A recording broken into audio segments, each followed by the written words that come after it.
कहानी शुरू होती है एक जवान महिला के साथ जिसका नाम ओल्गा था। वो एक पुराने बंजर घर में मानो कुछ ढूंढ रही थी, जहां ओल्गा घर के हर एक कमरे के पास आकर अपनी डॉल को आगे बढ़ाती नजर आती है। ऐसा लगता है कि डॉल उस कमरे के अंदर की शैतानी ताकत बता रही है। कुछ ऐसे वो डरावनी गुड़िया खुद ब खुद ड्रम बजाती है जब ओल्गा गुड़िया को तहखाना दिखा देती है। यहाँ हम व्यूअर्स को मालूम चलता है कि ये गुड़िया किसी शैतानी ताकत को महसूस कर ओल्गा को आग्रह कर रही है, किसी गोस्ट डिटेक्टर की तरह। जैसे जैसे वो तहखाने में नीचे की तरफ बढ़ती है, गुड़िया ड्रम को और तेजी के साथ बजाती है और एक दीवार के सामने ही रुक जाती है, जिधर ओल्गा उतावली थी कि दीवार के पीछे क्या मौजूद है। इसलिए वो दीवार में छेद करने लगती है, जहाँ ओल्गा कुछ ऐसा देख लेती है जो शायद वो कभी ना भूल पाए। सीन कट होता है जहाँ में ओल्गा के अंकल बैरेट को दिखाया जाता है, जो कि अपने पुराने दोस्त आइजैक के घर मदद मांगने आए होते हैं। मगर इधर आइजैक अपने दोस्त बैरेट को पहचान ही नहीं पाता। दरअसल बैरेट की छत से गिरकर हुई दुर्घटना के कारण दिमाग में चोट लगी थी, जिस कारण वो अपने करीबी लोगों को तक नहीं पहचान पाता। मगर इसके बावजूद भी वो बैरेट की कई बातें सुनता है, और वो बात है कि बैरेट को अपनी भतीजी का ख्याल रखने के लिए एक बेबी सिटर की जरूरत है। यहाँ भतीजी ओल्गा है। उसके पिता ने अपनी खुद की ही जान ले ली जब ओल्गा की मॉम काफी समय से गुमशुदा थी, और दूसरी तरफ ओल्गा ने जो दीवार में दृश्य देखा उस हादसे के बाद वो अपना ख्याल नहीं रख पा रही। इसलिए बैरेट को आइजैक की जरूरत है। जहाँ दोनों दोस्त ड्राइव करते हुए उस लेक हाउस की तरफ बढ़ते हैं, जो कि ओल्गा के खानदान का पुश्तैनी मकान था। वो मकान एक सुनसान जंगल में झील के बीचों बीच मौजूद होता है। हालांकि आइजैक पानी से बेहद डरता होता है, मगर बैरेट उसे फिर भी मना कर बोट में बिठाकर ले जाता है। यहाँ आइजैक के पास पैसों में तंगी थी, जिस कारण वो बेमन से इस काम के लिए मान जाता है। इधर बैरेट भी उसकी हालत समझकर $200 दिन के दे रहा था, जो कि दोनों के लिए ही काफी अच्छी डील है। जैसे जैसे वो घर की तरफ बढ़ते हैं, वो घर और डरावना होते जा रहा था। जहाँ ये घर इस पूरे ही जंगल में एकमात्र होता है। बैरेट की माने तो ओल्गा किसी को अपने कमरे में अंदर आने नहीं देती, खास करके रात के वक्त, क्योंकि वो दिमाग से कमजोर हो चुकी है। जहाँ ओल्गा को हर वक्त ये महसूस होता है कि कोई तो है इस घर में जो उसे मार डालेगा। इसी के साथ हर 24 घंटों में कुछ पलों के लिए ओल्गा एक ऐसी कंडीशन में पहुंच जाती है जिधर वो एक मुर्दे की तरह कोई हरकत नहीं करती।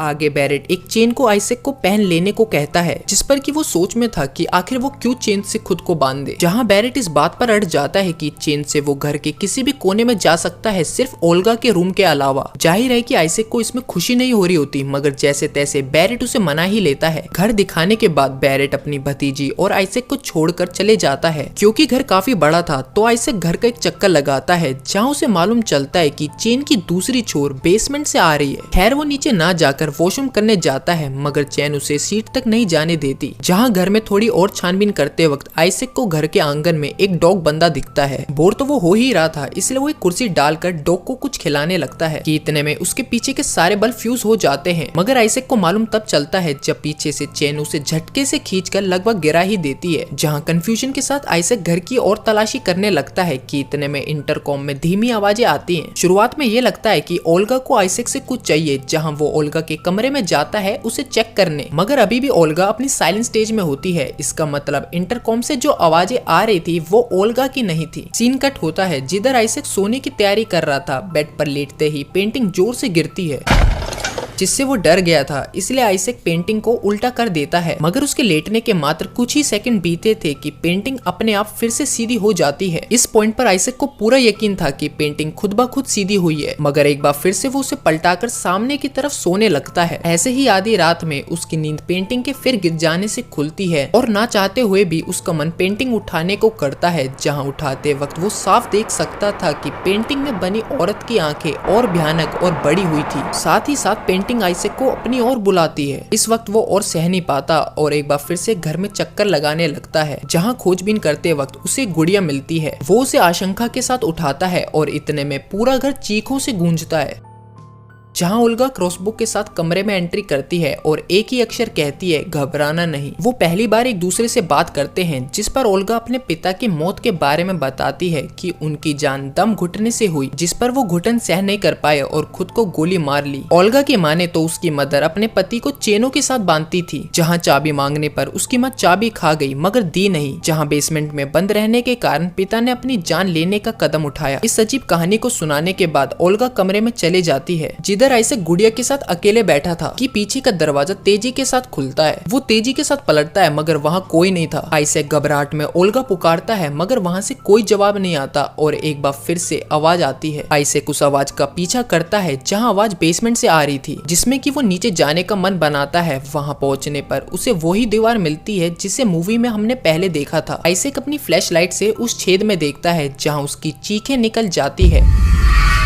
वहाँ ओल्गा की मदर की डेड बॉडी थी। अभी अभी लाश को देखने से आइसैक सुन्न हो जाता है और क्योंकि लाश में एक तीर गड़ी हुई थी, आइसैक को ओल्गा पे पूरा शक था कि हो ना हो ये खून ओल्गा ने ही किया है, कहीं उस पर भी ओल्गा हमला न कर दे। इसलिए वो उसके कमरे को चेक करने आता है जहाँ उसे ओल्गा फिर से बिना कोई हलचल के बैठी दिखती है। वहाँ आइसैक को पूरे ही घर का एक लौता फोन दिखता है और क्योंकि आइसैक कमरे में एंट्री नहीं कर सकता था, वो पीछे की दीवार से जैसे तैसे फोन निकालता है और तुरंत बैरेट को कॉल मिलाता है। उसके पहले अक्षर होते हैं कि घर में लाश है, तुम जल्दी से आ जाओ, मुझे डर लग रहा है। जिस पर कि बैरेट वहां जल्द पहुंचने की बात करता है क्योंकि आइसैक के साथ कुछ भी हो सकता था और वो बंदा भी था, इसलिए वो ओल्गा के कमरे को बाहर से बंद कर देता है। और कुछ देर बाद ओल्गा के इंटरकॉम में आवाज आती है कि तुमने मुझे लॉक क्यों कर रखा है, जिस पर कि आइसैक ओल्गा को उसके किए मर्डर का राज बताता है कि वो जान चुका है। जहाँ ओल्गा कहती है एक चौंका देने वाली बात कि वो मर्डर अंकल बैरेट ने किया है। जहाँ उसकी बातों को सुन आइसैक दोबारा कमरे में पहुंचती है और ओल्गा बताती है कि जब मैंने अपनी मदर को बेसमेंट में देखा था, मैंने ये बात तभी अंकल बैरेट को बता दी थी, जिस पर अंकल बैरेट ने खुद स्वीकार किया था कि ये मर्डर उन्होंने किया है। क्योंकि अभी भी आइसैक को यकीन नहीं होता कि बैरेट ने कोई कत्ल करा होगा, मगर उसकी आत्मा निकल ही जाती है जब ओल्गा बैरेट से बात करती है और बैरेट फोन पर ही कहता है कि कुछ भी हो जाए आइसैक घर से बाहर निकलना नहीं चाहिए। अपने दोस्त के मुंह से ये डरावनी बात सुन आइसैक डरते हुए ओल्गा को दोबारा लॉक कर देता है, जहाँ सबसे पहले वो बेसमेंट में जाता है और खुद को छुड़ाने की कोशिश करता दिखता है मगर नाकामयाब। वो जंजीर बेहद मजबूत होती है। जहां अब एक और रास्ता आइसैक को सूझता है, वो तेज धड़कनों के साथ अपना हाथ ओल्गा के कमरे में डालता है। उस कमरे में जंजीरों की चाबी थी। वो चाबी को उठा पाता कि इतने में ओल्गा उसकी उंगलियों को पकड़कर तोड़ देती है। जहां तेज दर्द के साथ वो अपनी उंगलियों को निकालता है, वहीं पर उसे एक पुराना अखबार दिखता है जिस पर ओल्गा की मदर की मिसिंग फोटो छपी थी, जहाँ उन्होंने नेकलेस की तरह एक चाबी पहनी थी, जिस पर आइसैक तुरंत बेसमेंट में जाता है उस चाबी के लिए, जहाँ चाबी अभी भी गली पर मौजूद थी। इसका मतलब ओल्गा ने अपनी माँ की झूठी कहानी सुनाई थी। आइसैक डरते हुए गले से चाबी निकालता है जहाँ वो चाबी जंजीर की थी। खुद को छुड़ाने के बाद वो घर से निकल ही रहा था कि लाइट चले जाती है और एक बार फिर से आइसैक को घर से बाहर निकलने का रास्ता बनाना पड़ता है। तभी बेसमेंट एक चीख के साथ गूंजता है। वो चीख को सुन आइसैक तेजी के साथ ऊपर भागता है, जिधर ओल्गा दोबारा एक सुन अवस्था में पहुंच जाती है। आइसैक ओल्गा का क्रॉसबो उठा लेता है, साथ में वो जंजीर को ओल्गा पर ही बांध देता है कि अचानक आइसैक को चक्कर आते हैं। उसे पुरानी बातें याद आती है जो वो बैरेट के साथ कर रहा था। यहाँ व्यूअर्स को पता चलता है कि बैरेट ने ही कुछ समय पहले आइसैक को काम दिया था कि वो ओल्गा के डैड को लॉक करे। विजन टूट जाने पर वो थोड़ी और छानबीन करता है, जहाँ आइसैक को खुद उसकी ही पुरानी जैकेट इस घर में मिलती है। अपनी जैकेट को देखते ही उसे विजन आता है कि करीब 1 साल पहले बैरेट ने उसे सुपारी दी थी ओल्गा के पिता को मारने की, और जब वो इस घर में पहुंचा था तो मारने के बजाय उल्टा आइसैक ने एक नोट छोड़ दिया ओल्गा के पिता के लिए कि तुम्हारा खुद का भाई बैरेट तुम्हें मारना चाहता है। जब वो मैसेज लिख रहा था तो आइसैक को बेसमेंट से आवाजें आ रही थी, जहाँ दरवाजा अंदर की तरफ से बंद था, मगर थोड़ी कोशिश करने पर आइसैक दरवाजा तोड़ अंदर घुस जाता है। वहाँ ओल्गा के पिता खून से सने बिल्कुल ही लाचार हालत में मिलते हैं, जहाँ वो उसे देखते ही तेजी के साथ भागता है। वहीं शाम को बैरेट आइसैक के घर उसे काम पूरे करने की बधाई देने आता है और आइसैक कहता है कि मैं मारने तो गया था मगर दरवाजा अंदर से बंद था, साथ में किसी ने पहले ही ओल्गा के पिता को लगभग मारा ही हुआ था। जिधर बैरेट आइसैक को पेपर दिखाता है जो उसने खुद लिखा था, मगर बैरेट आइसैक को इस बात का शक होने नहीं देता कि वो पहले ही जानता है कि ये मैसेज आइसैक ने लिखा था। जहाँ रात को दारू पीते वक्त बैरेट आइसैक को पीछे से धक्का देता है। यह हमें मालूम चलता है कि जिस दुर्घटना के कारण आइसैक की याददाश्त गई थी उसका जिम्मेदार बैरेट होता है कि इतने में उसका विजन टूटता है। उसे अपना पिछला सब याद था और वो यहाँ इस घर में एक पल भी और बिताना नहीं चाहता था। आइसैक यहाँ से भागने के लिए रास्ता बनाता है कि ओल्गा की मदर की आत्मा उसे डराने लगती है। इसी के साथ वो उस कमरे में पहुंच जाता है जहाँ ओल्गा की मदर की लाश मौजूद थी। वहीं सामने पड़ी एक आरी की मदद से वो उस छेद को बड़ा काटने लगता है, मगर उसे पल पल ये महसूस हो रहा था कि सामने पड़ी लाश खुद ब खुद सिर हिला रही है। यहाँ डर के मारे वो अपनी टोपी से उसके सिर को पूरा ढक देता है, जहाँ उस टोपी में छेद अपने आप आ जाता है, जो कि आइसैक को अब घूर के देख रही थी कि इतने में वहाँ उस घर में बैरेट पहुंच जाता है। वो अपनी भतीजी से तेज आवाज में कहता है कि आइसैक कहाँ है। ओल्गा कुछ कह पाती कि बैरेट को उस छेद से आवाजें साफ सुनाई देती हैं। वो इस दीवार को पैरों से तोड़ने लगता है कि इतने में ओल्गा पीछे से बैरेट पर क्रॉसबो चला देती देती है, जिस कारण बैरेट घायल हो जाता है। तब तक आइजैक और ओल्गा दोनों स्टेक खाने से बाहर ऊपर निकल आते हैं कि तभी बैरेट को होश आता है। वो आइजैक को बातों में फंसाकर मारने की तैयारी करता है, लेकिन उसे ये बात पता नहीं होती कि तय खाने में वो अकेला है। वो दीवार से कहता है, आइजैक बाहर आ जाओ, मैं तुम्हें बचाने आया हूँ, लेकिन उसे तो आइजैक को मारना था। जिस वजह से बैरेट लकड़ी का तना उठाकर आइजैक का दीवार से निकलने का इंतजार करता है कि तभी इंटरकॉम में आइजैक कहता है, मैं तो पहले ही ऊपर आ चुका हूँ, तुम बात किससे कर रहे हो। इतना सुनते ही बैरेट कंफ्यूज के साथ चकराता है कि आइजैक अगर पहले ही बाहर है तो अभी अंदर कौन है। कि इतने में डरावनी चीखों के साथ ओल्गा की मदर बैरेट अपनी आंखों से देखता है। उसकी भयानक हंसी और बैरेट की चीखों से पूरा बेसमेंट गूंज उठता है और बैरेट की मौत हो जाती है। वहीं आइजैक बाहर निकलने में कामयाब हो जाता है। वो उस डॉग को छुड़ाकर अपने साथ लेकर जा रहा था,